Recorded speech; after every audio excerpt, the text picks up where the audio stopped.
আসসালামু আলাইকুম দর্শকবৃন্দরা, আশা করি আপনারা সকলেই ভালো আছেন। আলহামদুলিল্লাহ, আল্লাহর রহমতে আমি ভালো আছি।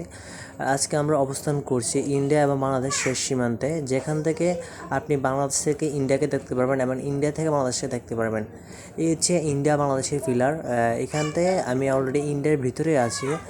এই হচ্ছে এই পাশে হচ্ছে ইন্ডিয়া, ঠিক আছে। আবার অপোজিট ছেড়ে দিলে আমরা দেখতে পাই অপোজিট ছেড়ে দিয়েছে আমাদের বাংলাদেশের বর্ডার সীমান্ত।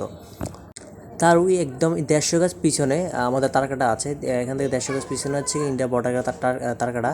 এর মধ্যে আমরা দেখতে পাচ্ছি ম্যাপের মধ্যে আমরা অলরেডি ফেনী পরশুরামের ওই দিক থেকে আমরা ইন্ডিয়ার ভিতরে ঢুকছি। এখানে কোনো বিজিবি না থাকে আমরা খুব সহজেই ইন্ডিয়ার ভিতরে অবস্থান করতে পারতেছি। তবে সেটা 150 গজের ভিতরে আমরা ইন্ডিয়ার মধ্যে থাকতে পারবো। 150 গজের বাইরে আমরা যেতে পারবো না, কারণ সামনে তারকাটা থাকার কারণে।